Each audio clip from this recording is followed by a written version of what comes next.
आप सभी को नमस्कार। संस्कृत क्रांति में आप सभी का स्वागत है। आज पार्ट 2 पढ़ेंगे। इसकी सबसे बड़ी क्या विशेषता होने वाली है, आज जो हम लोग यंग संधि पढ़ेंगे, इसमें जो है ई के स्थान पे जो आप लोग सीधा य हलंत याद करते हैं, ऊ के स्थान पे जो वो हलंत याद करते हैं, फिर री के जो स्थान पे आप लोग रो हलंत याद करते हैं। याद करने का चीज नहीं है व्याकरण को। अगर जब तक आप इस तरह से याद कर रहे हैं ना, तो समझिए कि आप सही ढंग से पढ़ ही नहीं रहे हैं, और सही ढंग से जो नहीं पढ़ रहे हैं तो फिर एग्जाम में कैसे बना पाइएगा।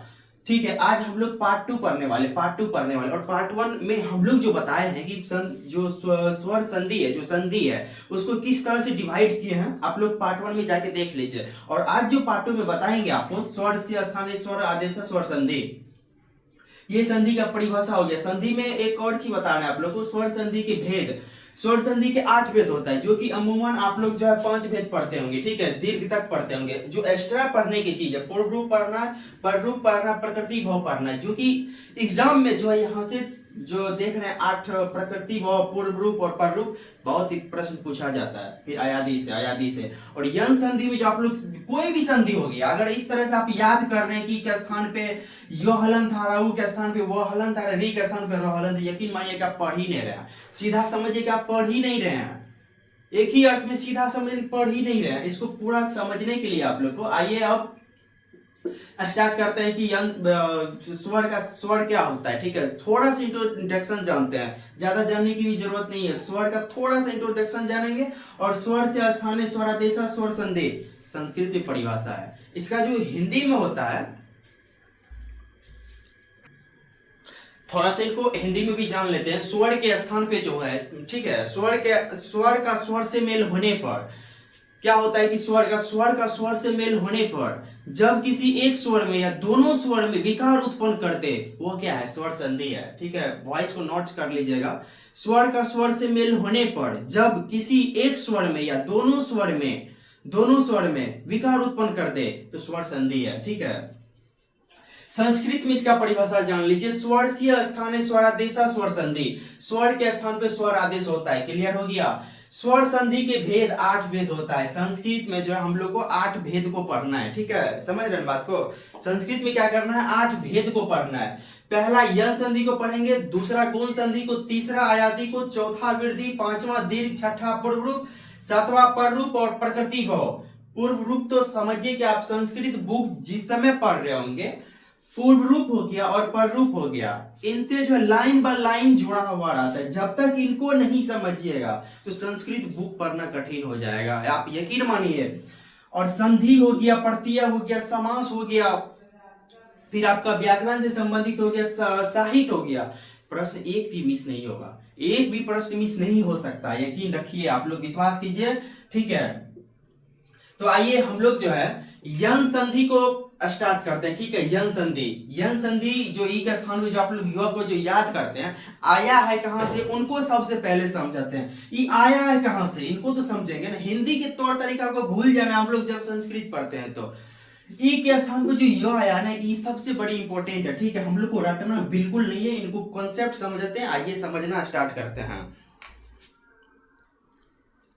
आइए यन संधि को स्टार्ट करते हैं। ठीक है, यन संधि का जो सूत्र होता है ना, संधि जो संस्कृत होता है उसमें सूत्र होता है। अगर आप सूत्रों को ध्यान रखते हैं तो संस्कृत बहुत इजी हो जाएगा। संस्कृत में एक चीज और बताना चाहते हैं। ठीक है, संस्कृत से संबंधित कोई भी एग्जाम हो गया, पीजी हो गया, फिर टीचर बीपीएससी टीचर हो गया, फिर आपको, ठीक है, बीए हो गया, फिर मैट्रिक इंटर, कोई भी एग्जाम हो गया, घबराने की जरूरत नहीं है, बिल्कुल घबराना नहीं है। यहाँ जितना भी बताएंगे ना, प्रश्न एक भी मिस नहीं हो सकता है, चाहे पीजी क्यों न रहे, फिर बीपीएससी टीचर ही क्यों न रहे।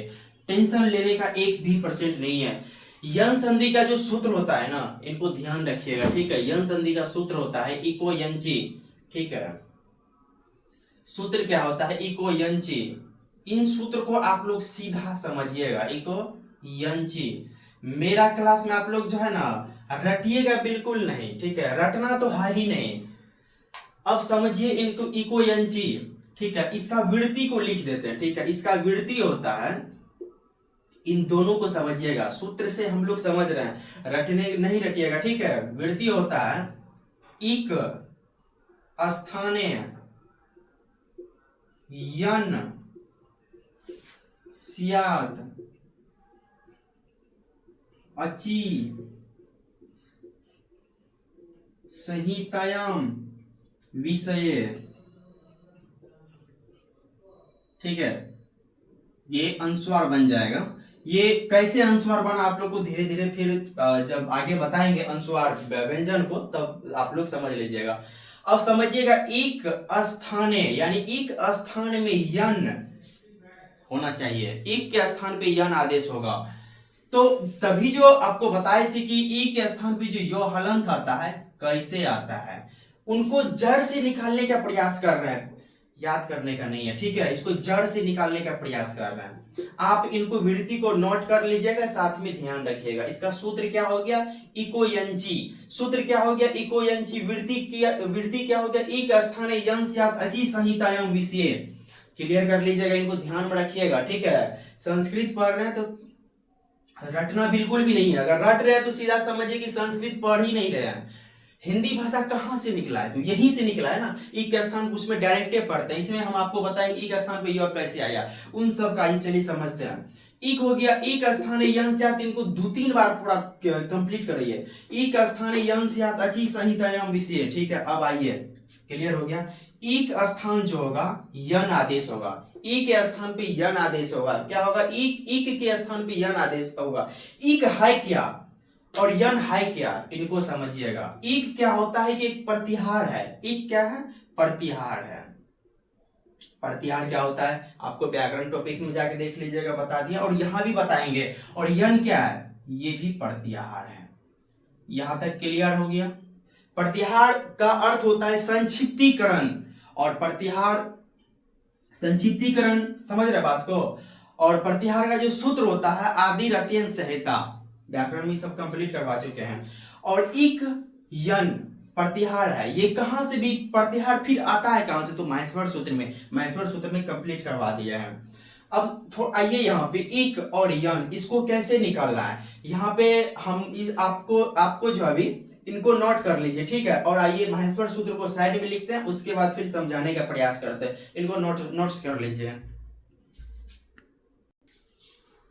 तो आइए अब समझाते हैं कि एक स्थाने जो है, एक स्थाने जो आप लोग को वृत्ति बताए थे, एक स्थाने यं स्यात् अचि संहितां विषये, इसके स्थान पे कैसे आदेश होता है। आइए, अब ये दोनों बताए थे कि प्रतिहार था, इतना तो कंप्लीट हो गया।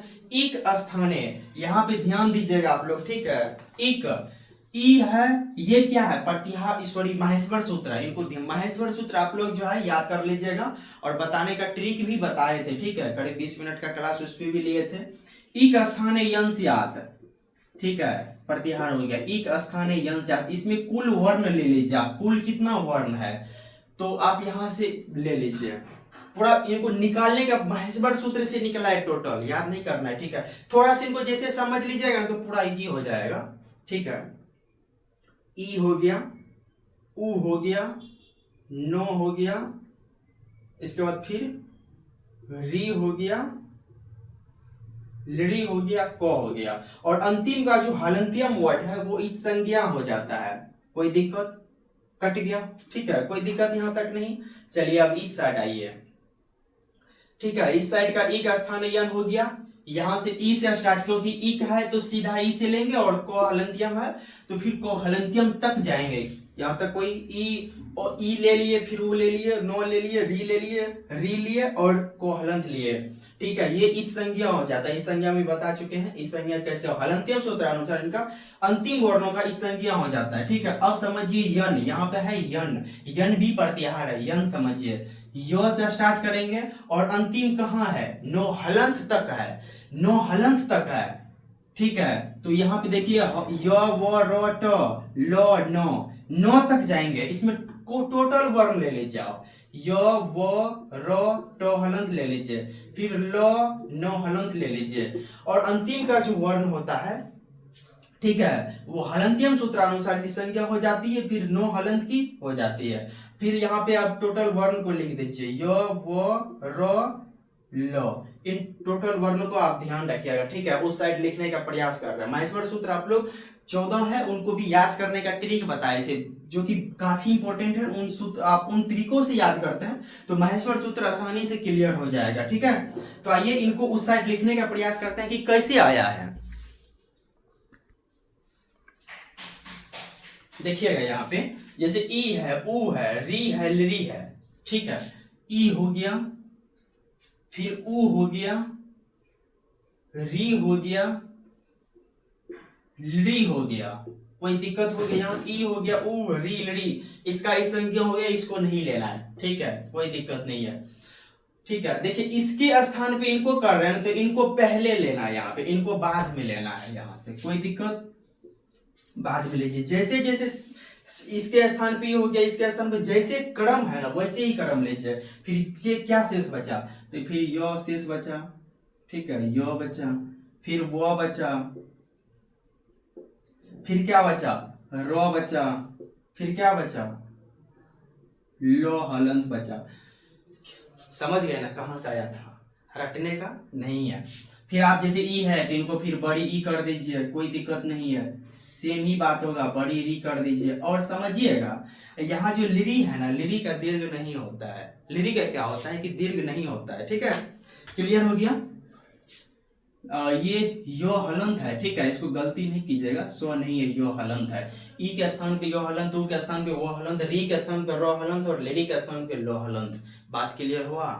समझे कहाँ से आया? माहेश्वर सूत्र से आया था। और ई का स्थान यंस याद जो हम वृत्ति बताए हैं उन वृत्ति को ध्यान रखिएगा। और वो इक क्या हो गया, प्रत्याहार हो गया, यन क्या हो गया, प्रत्याहार हो गया। आप लोग बताइएगा कि हम जो क्लास का टाइमिंग रखेंगे कितना मिनट का टाइमिंग रखेंगे और आप लोग कितना मिनट तक क्लास कर सकते हैं। एक चीज और विशेष बात बताना चाह रहे हैं कि आप लोग पूरा क्लास को पूरा देखने का प्रयास कीजिए, ठीक है, और पूरा नोट्स बनाने का प्रयास कीजिए। यकीन रखिए एक भी प्रश्न मिस नहीं होगा। जिस तरीका से बता रहे हैं एक भी प्रश्न मिस नहीं होगा। और इतना ज्यादा प्रैक्टिस सीट भी करवा देंगे, इतना ज्यादा करवा देंगे कि मिस होने का नाम ही नहीं लीजिए, ठीक है।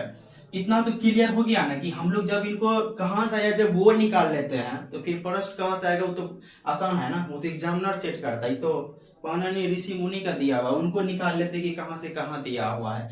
इतना तक क्लियर हो गया।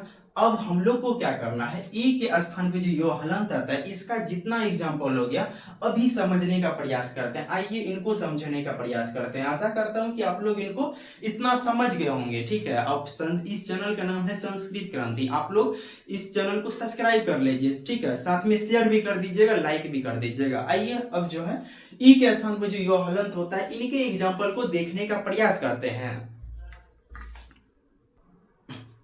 आइए इनको समझते हैं।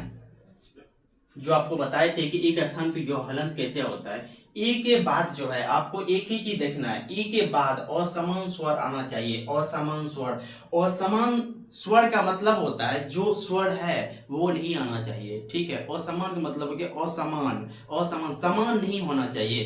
क्लियर हो गया बात को? ई के स्थान पे यो, ठीक है। अब चलिए एग्जाम्पल से इनको समझाते हैं, ठीक है, एग्जाम्पल से इनको समझाते हैं।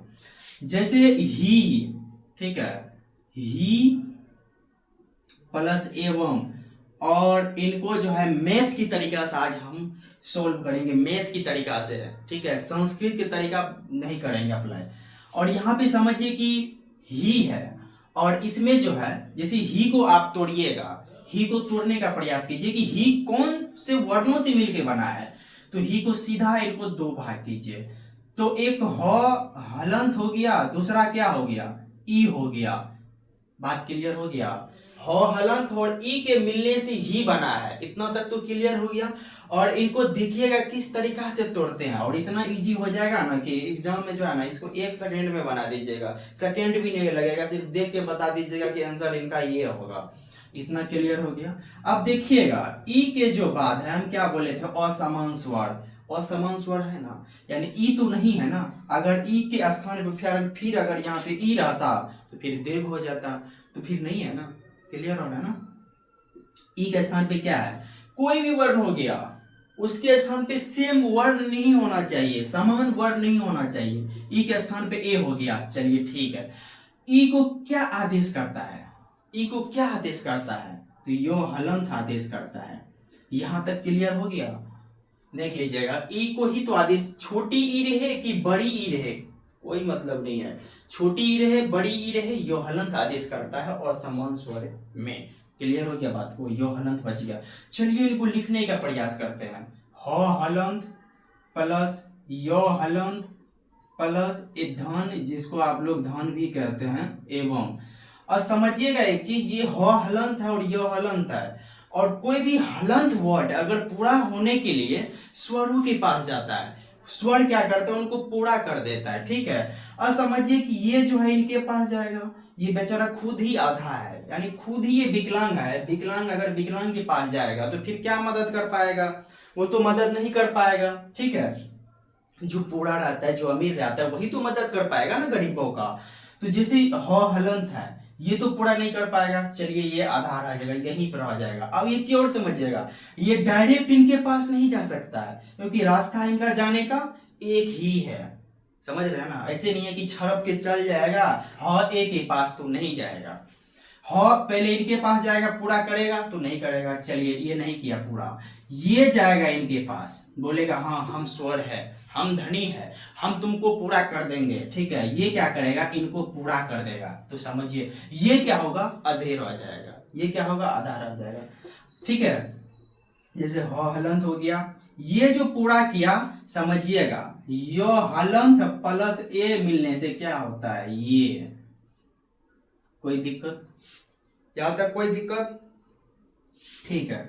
ह हलंत हो गया, मिलने से क्या हो जाएगा, ये और जो था ए वोम लगा दीजिए, क्लियर हो गया बात को। कितना इजी से समझे, कितना इजी से समझे। और इनको जो है ना फिर से तोड़ने का प्रयास कीजिएगा इन्हीं वर्णों को। तो आइए हम ह ये वम को तोड़ के हम आपको बताते हैं, फिर से बताते हैं कि कितना इजी है और कैसे तोड़ना है। हम इनको जब जोड़ दिए हैं तो तोड़ भी देंगे, आइए हम तोड़ने का प्रयास करते हैं, ठीक है। आइए जो वर्ण हम इनको प्रूव किए थे, ठीक है, ही प्लस एवं को, इन्हीं वर्णों को हम तोड़ के सिखा रहे हैं कि फिर उस स्थिति में कैसे आएगा, संधि विच्छेद कैसे होगा। आइए ये भी समझना जरूरी है, ठीक है। इनको कैसे समझना है विस्तार से समझते हैं, ठीक है। आपको ध्यान रखना है, य से आगे आधा वर्ण होना चाहिए, बात क्लियर हो गया। य के आगे क्या होना चाहिए, आधा वर्ण होना चाहिए। य के आगे देख लीजिए ह हलंत है, यहां तक तो क्लियर हो गया, ह हलंत है, ठीक है। जो य है, य को आप निकाल लीजिए यहाँ से, य हलंत को आप निकाल लीजिए। य हलंत को जो आप यहाँ से निकाले हैं तो फिर क्या बच जाएगा, इधर इधर क्या बच जाएगा, इसी ध्यान रखिएगा, गौर से सुनिएगा, देखिएगा भी। यो हलंत निकाले, यहाँ क्या बच जाएगा, एवं बचेगा, एवं बचेगा। ये जो है, अब एक चीज थोड़ा अच्छा से समझ लीजिए, यो हलंत प्लस ए, यही ना मिलने से क्या होता है, ये बन गया है, बना है ना। वही चीज तो बता रहे हैं, यो हलंत हम निकाल लिए तो क्या बचेगा, एवं बच जाएगा, ठीक है, एवं बच जाएगा। बात क्लियर हो गया, उसको रहने दीजिए, ठीक है, हो गया। अब समझिए कि यो हलंत को जो हम आदेश करते थे, क्या करते थे, ठीक है, ई के स्थान पे यो होता था, अब जो है यो के स्थान पे क्या होगा, यो के स्थान पे क्या होगा, ई हो जाएगा। कोई दिक्कत, कोई दिक्कत नहीं, ठीक है। अब समझिए ह हलंत प्लस ई है, ई आ जाएगा, प्लस एवं, एवं आ गया, बताइए। और ये जो है इनके पास चल जाएगा, पूरा हो जाएगा, बना दीजिए ही प्लस एवं। अब बताइए, अगर आप लोग इस तरीका से पढ़िएगा तो कहीं दिक्कत होगा, नहीं होगा दिक्कत। आइए सेकेंड एग्जाम्पल को भी लेते हैं, सेकेंड एग्जाम्पल को भी समझते हैं, इसी तरीका से समझते हैं, ठीक है। पूरा व्याकरण जो है इतना इजी करवा देंगे ना, पूरा व्याकरण इतना कि आप सोच भी नहीं सकते हैं कि सच में इतना इजी है व्याकरण, और साहित्य भी इतना इजी है। व्याकरण में कोई भी टॉपिक हो गया, वाक्य निर्माण हो गया, बुक भी पढ़ रहे हैं ना, बहुत इजी हो जाएगा, बहुत इजी। तो आइए अब हम लोग जो है सेकेंड एग्जाम्पल को समझते हैं। जैसे यहाँ पे जो है प्रत्याशा वर्ड है, प्रत्याशा। अब आपको क्या बताए थे कि य से आगे एक चीज देखना है कि हलंत होना चाहिए, ये तो है, ठीक है, ये तो है, हलंत तो है ना, ये तो है, प्र तो हलंत, ठीक है, तो हलंत यासा। इसमें से आप जो है यो को निकाल लीजिए, यहाँ से यो हलंत को जो निकालिएगा तो यहाँ से क्या बच जाएगा, यो हलंत निकालिएगा तो आशा बच जाएगा, आशा, क्या बच जाएगा, आशा, ठीक है, आशा। कोई दिक्कत, कोई दिक्कत नहीं। अब ठीक है, उधर हो गया। अब ई के स्थान, य हलंत के स्थान पे क्या होगा, ई आदेश होगा। इतना तक तो क्लियर हो गया। इधर क्या बचा था, इधर वही जो था, पर प्लस तो हलंत प्लस ई, ठीक है, ती ई प्लस आशा। पर क्या है, उपसर्ग है, ये तो ठीक से रहेगा, ये इनके पास जाएगा, क्या बन जाएगा, प्रति, प्रति प्लस आशा। चलिए एक चीज हम इनको प्रूव करके बताते हैं, इनको जोड़ करके बताते हैं, क्या सच में ये सही विच्छेद हुआ है। इनको जोड़ भी देते हैं, ठीक है, इनको आइए जोड़ते हैं, ठीक है, इनको नोट्स कर कीजिए, इनको जोड़ने का प्रयास करते हैं। आइए इनको जोड़ते हैं, ठीक है। आपको क्या बताए थे कि ई के स्थान, ई के जो बाद है असमान स्वर आना चाहिए, तो असमान स्वर है, कोई दिक्कत नहीं यहाँ से।